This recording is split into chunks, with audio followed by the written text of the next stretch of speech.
Hi everyone, Andrew here, and today it's another Vampire Survivors video. This time, rather than the Mad Forest, we're playing the Inlaid Library. I think that's what it's called anyway. This is essentially level 2 that you get after completing the forest, so that's how you unlock this one.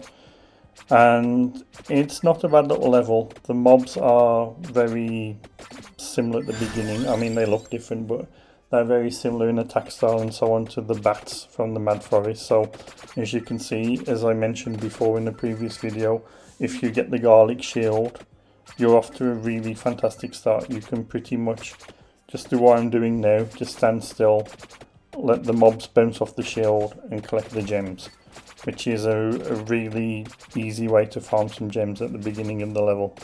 You can see that little green arrow on the left, that's actually pointing to the relic on this level.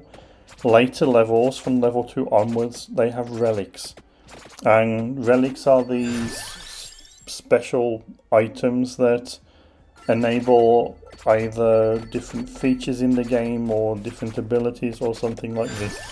And the relic on this level, it lets you see when you pause the game the synergies between the different weapons and items in the game. So you can see, for example, that if you collect the garlic and the hearts, that when you level them up they evolve into the super garlic shield. I forgot the actual name for it. And if you collect the knives and the bracers, they evolve into the super knives and that kind of thing. So it shows you all of these different synergies that work together when you discover them. So it's really worth going to grab, and that's what I'm planning to do here. And all I'm doing right now is just farming gems, trying to level up as quickly as I can, because I know once I start running down there I won't be grabbing as many gems, and later on in the level there are different bosses that start to appear.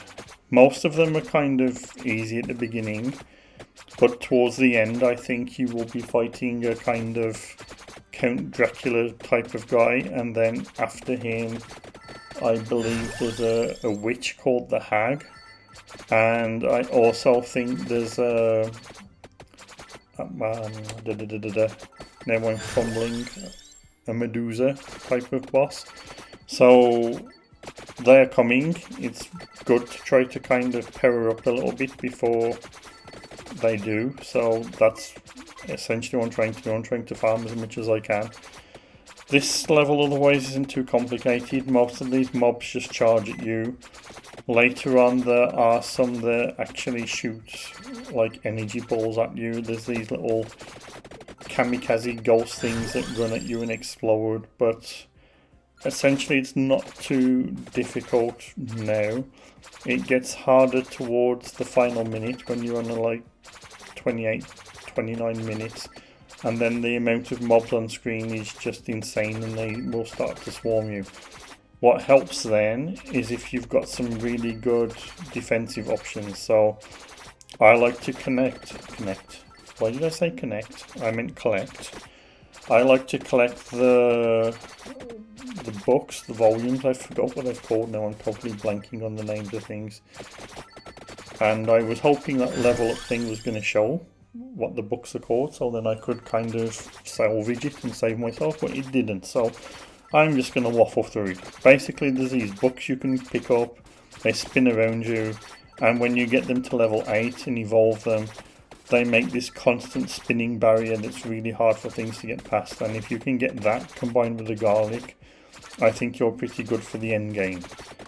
Otherwise, weapon wise, I think anything pretty much works here. Later on you're going to want something that deals a lot of damage. One of the things that's kind of good is the axes. At the beginning they're kind of weird, they just float up in the air and drop down, but again once you evolve them they turn into these scythes, like the tool that Death uses. I know I can't pronounce it properly. And they shoot out across the screen and they do a hell of a lot of damage, and it's really worth getting them if you can. As you can see right now, I've just found the relic. This is this thing that's going to essentially later on tell me what the synergies between the different weapons are when I pause, or when I'm at the main game screen. And now I've got the relic, my plan really is just to try to bump up my attack power and my defensive power. One of the tactics in this that used to work in the past, I don't know if they've fixed it since, is that witch on the left hand side who's kind of bouncing between the bookcases. That's like a good spot to hide, or it used to be a good spot to hide, because the monsters could only attack you from below and you were safe from behind. Now I've heard that they made space behind those bookshelves so the monsters could get past them to get to you. I don't know if that's still true. I'm going to give it a try and find out later on. But it was a useful little tactic in the past. If you felt like you were getting swarmed and you needed a breather, you could run there and make some space for yourself. So we'll see if that still works. As I can see these things walking over the bookcase here though, next to this piano, I have a feeling that's not going to be the case, but we'll see. Oh, and this is something else I wanted to mention, the pentagram. That's one of these weapons in the game that's really kind of... It's like Marmite. You either love it or you don't. Essentially what it does is it will delete all the mobs on the screen when it activates. At the beginning, and by the beginning I mean the lower levels, it literally deletes everything on the screen, including the gems. Later on, when you get it to the higher levels or when you evolve it, it leaves the gems alone and just deletes the mobs. So then it becomes really useful, but at the beginning it can really impede you leveling up, so it's kind of a gamble whether it's worth it or not. So the fact that I've taken it now means I'm going to go for the gamble, so keep your fingers crossed for me that it works out. And that's pretty much it. I'm going to stop waffling now. I hope you enjoy the video and keep your fingers crossed for me that we make it to 30 minutes and beat the level. Okay everyone, I'll see you next time. Bye for now.